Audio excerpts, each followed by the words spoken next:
Donc bonjour, je vais vous présenter mon arc à poulie. Donc je vais faire cette vidéo parce que quand j'ai voulu me renseigner sur le sujet des arcs à poulie, j'ai pas trouvé grand chose. Suite à plusieurs mois de recherche et plusieurs conseils pour trouver l'arc qui me convenait, je vais vous faire part de ce que j'ai pu comprendre. Donc je suis novice je suis un archer novice, donc je vais peut-être avoir des termes qui sont pas exacts, je m'en excuse d'avance. Mais bon, l'essentiel c'est de vous présenter l'arc et de faire comprendre ce que moi j'avais du mal à comprendre à l'époque où j'essayais de me renseigner sur le sujet. Donc je vais vous présenter mon arc.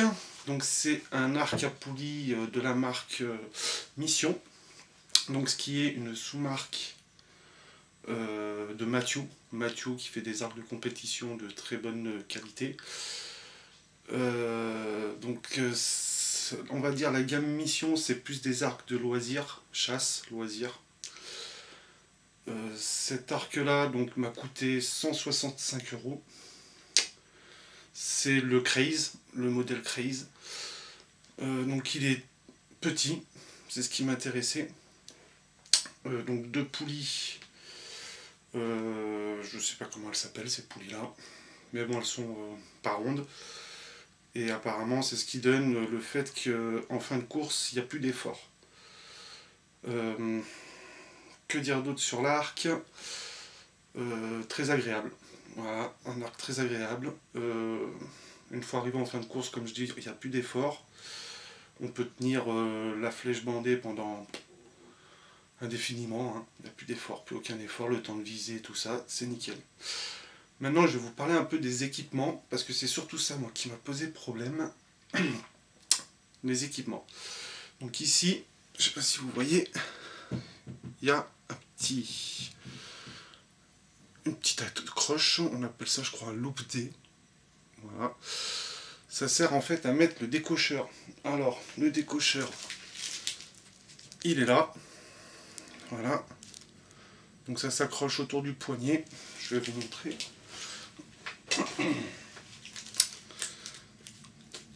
En fait, ça se met comme ça. Après, avec le crutch, on met ça derrière. Voilà, comme ça. Je vais pas le mettre, hein. Donc en fait, le petit loop, le décocheur, on met ça dedans, on verrouille et on peut tirer. Et pour qu'une fois qu'on a tiré, on déverrouille. Alors, pourquoi un décocheur sur un arc à poulie? Plusieurs raisons. C'est que déjà, on se fait même moins mal aux doigts. Parce que vous avez remarqué que c'est pas très large. Donc quand on va tirer la corde, ça va faire un V, sur la corde va faire un V. Et les doigts, ils vont se retrouver comme ça. Donc le décocheur permet de pas se niquer les doigts. Et deuxième chose très importante, sont des poulies. Ça peut dérailler. Si vous mettez vos doigts comme ça, vous pouvez faire dérailler les poulies. Et ça fait très mal. Donc le décocheur, nickel, ça prend là, ça tire, c'est nickel. Et en plus, précision de la flèche, bien sûr. Deuxième chose, repose-flèche type biscuit. Alors moi j'ai pris ce type de repose-flèche parce que bon, il y en existe plusieurs sur le marché. J'ai pris ce type de repose-flèche parce qu'une fois que la flèche est dedans, elle est plus ou moins verrouillée. Ça veut dire qu'on peut incliner l'arc, elle ne bouge plus. Il y a des repose-flèches type langue de vipère. Je sais pas si c'est comme ça qu'on dit. En fait, c'est deux petites fourchettes, comme ça, qui tiennent la flèche. Dès qu'on incline, la flèche elle tombe. Moi je trouve ce repose-flèche vraiment bien parce que ça verrouille la flèche, quoi. Après, au niveau de la visée, moi j'ai pris un œilleton. Donc l'œilleton, alors c'est une des choses qui m'a posé problème dans mes recherches au niveau de l'arc à poulie. C'était comment la visée se faisait. Donc en fait on a un œilleton, alors je sais pas si on voit bien, un œilleton sur la corde qu'on va tirer en fait, donc qui va prendre de l'inclinaison, plus on va tirer bien sûr. Donc on va tirer, et en fait, bon là on voit il est droit, une fois tiré, l'œilleton se prend cette position là à peu près. Voilà, le truc il est là, l'œilleton, comme ça. Donc après on met son œil dedans, et on vient aligner avec, je sais pas si on voit bien, peut-être dans l'autre sens, on verra peut-être mieux. Voilà, le viseur qui est ici. On a plusieurs pins. Donc moi j'ai réglé que celui qui est en haut pour le moment parce que je tire en salle à 18 mètres, donc il est réglé pour 18 mètres. Ceux du dessous, je les réglerai quand je tirerai en extérieur, quand il fera meilleur. Donc j'en réglerai une à 30 mètres, une à 50, une à 70 mètres. Voilà. Donc là quand on vise, en fait on met son œil dans l'œilleton et on vient chercher le point de la pine en face de la cible, quoi. On a un petit niveau, parce que bien sûr si on incline son arc, on n'aura plus, donc sur le viseur, je ne sais pas si vous le voyez là, parce que bien sûr si on incline l'arc, on n'a plus la même visée, enfin, ça fausse la visée, donc le niveau permet de voir si l'arc est de niveau. Personnellement, j'ai jamais regardé si mon arc était de niveau. Voilà. Que dire d'autre? Je crois que sur les équipements c'est bon, j'ai fait le tour. Je vais vous parler des flèches parce que les flèches sont très importantes au tir à l'arc. Donc je vais poser l'arc, je vous remontre une dernière fois. Voilà, donc là oui, donc obligé de préciser, là je l'ai monté chasse. Alors je l'ai monté chasse, pourquoi? Pour des raisons économiques tout simplement, parce que comme je vous ai dit, l'arc en lui-même m'a coûté 165 € et j'en ai eu pour 200 € d'équipement, entre le viseur, le repose-flèche, bon ça pas grand chose, mais bon le décocheur si, et comment on appelle ça, l'œilleton. Voilà. Au niveau des flèches, moi j'ai pris des flèches, je me recule un peu, voilà, des flèches en carbone, démontables, donc je peux démonter la pointe. Bon, bien sûr celle-là, j'arrive pas à la dévisser. Mais bon là c'est des pointes cibles. J'ai mis des points de cible, mais après je peux les démonter et mettre des points de flèche, des points de chasse, des pointes pêche, quoi qu'après c'est toute la flèche qui est différente en pêche. Et des plumes type, alors je sais pas tout à fait si c'est de la synthétique ou pas, mais vraiment style plume d'oiseau quoi. Voilà, je sais pas si vous voyez bien. Moi j'ai pris ça, c'est plus pour une question d'esthétique, parce que les flèches avec les plumes en plastique, je trouvais ça moche. Voilà, donc en carbone, pas beaucoup de... Alors je sais plus comment ça s'appelle ça. Vraiment pas beaucoup de flexibilité, assez rigide. Alors pourquoi je parle de la rigidité, très important. Quand j'ai commencé à tirer à l'arc, j'avais un arc classique et j'avais des flèches des flèches bas prix de chez Decathlon. Quand je tirais mes flèches, je voyais la flèche se déformer, la flèche qui se déformait sur l'arc et qui partait carrément du mauvais côté. Donc la rigidité de la flèche y fait. Après il y a aussi énormément bon après moi je vais vous raconter un peu l'anecdote, j'y reviendrai après sur la suite de la vidéo. C'est que moi je suis droitier, viseur gaucher. Comme j'ai débuté dans la discipline et que j'avais pris aucun renseignement avant de commencer à acheter mon premier arc, que j'ai pas payé cher, hein, j'ai acheté un arc d'initiation à Decathlon. J'ai dit bon je suis droitier, je prends un arc de droitier. Et puis manque de bol, il me fallait un arc de gaucher parce que je suis viseur gaucher. Donc je me suis fait des torticolis à essayer de viser correctement, à mettre ma tête dans des mauvaises positions et tout ça.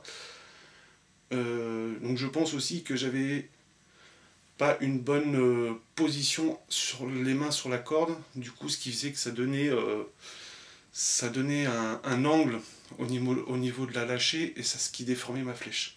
Mais bon, la flèche en elle-même J'en ai pas là autour de moi pour vous montrer la différence de flexibilité, mais bon, c'est assez impressionnant. Je la prenais et je la plie presque à ce niveau-là, quoi. Et quand je lâchais ma corde, je voyais vraiment la flèche se déformer. Je voyais la flèche parce que j'avais le temps de voir la flèche. Avec l'arc à poulie, on ne voit pas le partir la flèche. Ça part vraiment très vite. Donc là, malheureusement, je ne vous ferai pas une séance de tir aujourd'hui. Je ferai sûrement sur une prochaine vidéo. Donc voilà. Aussi, deuxième chose. Donc une fois qu'on a pris on va dire l'équipement de l'arc, indispensable, protège avant-bras.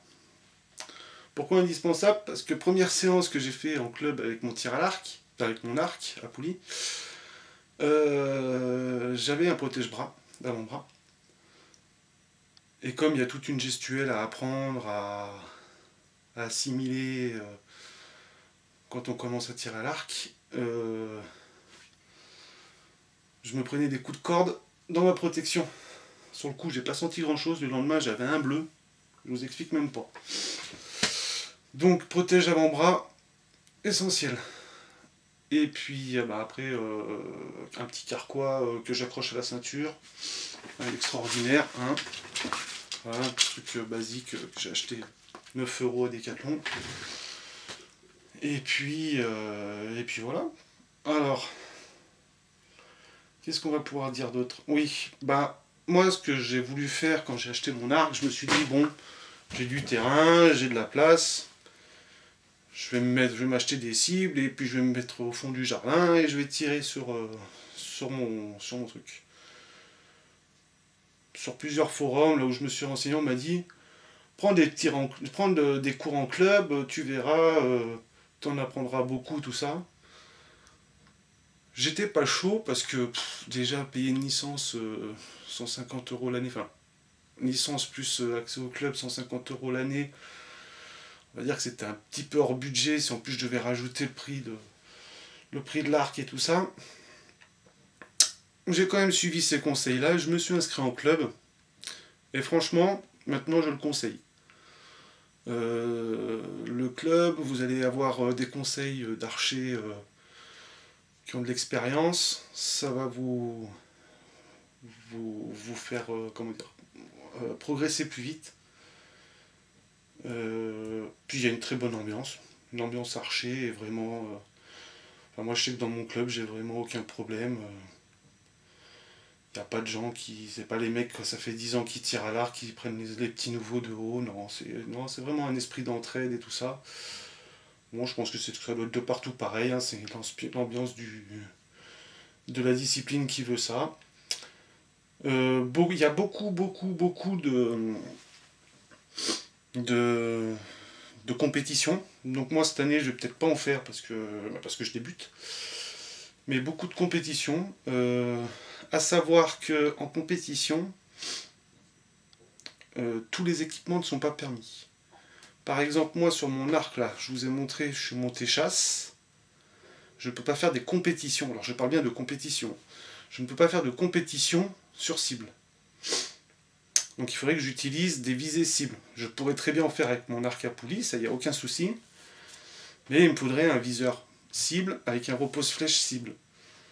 Donc ce qui me ferait réinvestir à peu près, on va dire, 150 € dans le matériel juste pour faire de la compétition au tir sur cible.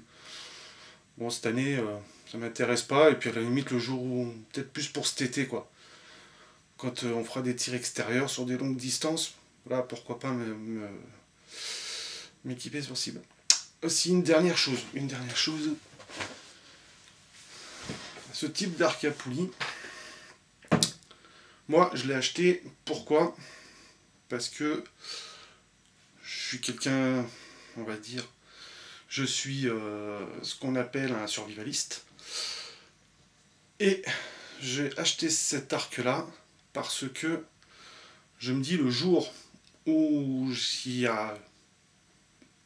que je ne peux plus acheter à manger parce que pour X raison X ou Y, ça me fait un outil de chasse. Pour aller chasser du gibier, moi je suis un anti-arme à feu. Je ne veux pas en entendre parler. Donc je me dis un arc, ça peut être une très bonne solution. Attention, l'arc est un très bon outil pour la chasse, mais en cas de survivalisme, je pense que ça demanderait énormément de temps et d'efforts pour pouvoir ramener du gibier avec ça. Parce que... c'est une arme pour traquer sa proie. C'est pas on voit un truc qui bouge, on tire. Il faut vraiment avoir la bestiole dans le viseur. La traquer, suivre ses déplacements, être vraiment bien placé. C'est-à-dire, faut que la bestiole soit pas face à vous, mais sur le côté. Donc ça demande de l'approche et tout ça. Un jour, je partirai sûrement sans arc, hein, parce que moi c'est pareil, la chasse, c'est pas mon truc. Si un jour je dois être amené à chasser, c'est vraiment dans le cadre de la survie. C'est aujourd'hui, si j'ai envie d'un morceau de viande, je vais à Carrefour, je m'achète un morceau de viande. Je vais pas les tuer des animaux qu'on vient de lâcher de 15 jours avant pour aller me faire de la viande. Je trouve ça complètement ridicule. J'ai des chasseurs partout autour de chez moi, je ne supporte pas ça. Enfin, du moins la chasse qui est pratiquée autour de chez moi. C'est-à-dire une chasse où on lâche une semaine avant l'ouverture de la chasse, et puis quand c'est l'ouverture de la chasse, on entend tirer dans tous les sens. Moi, pour vous dire, j'ai des faisans qui viennent chez moi pour chercher du pain. Donc j'imagine que le faisan doit venir près du chasseur pour lui demander à manger, et l'autre il lui tire dessus. Ça doit être super. Enfin bref, c'est pas ce que j'appelle la chasse, moi j'appelle ça une boucherie. Ça c'était la petite parenthèse. Donc, pour revenir dessus, cet arc est monté chasse, donc il m'ouvre la possibilité de faire du tir 3D en compétition, mais pas du tir sur cible. Donc le tir 3D, c'est on met des animaux en plastique dans la forêt, et on fait comme si c'était des vrais animaux, et on doit tirer dessus. À peu près, hein. Je me suis pas trop renseigné sur les compétitions, comme je vous ai dit, moi cette année les compétitions ça m'intéresse pas. Moi ce que je veux c'est surtout apprendre à bien viser, et puis passer des bons moments avec mes collègues archers. Donc je crois que c'est tout pour la présentation de mon arc à poulie. Dès qu'il fera meilleur, je ferai une petite démonstration de tir dans le jardin. Et puis, ben voilà. Allez, bonne soirée. Au revoir.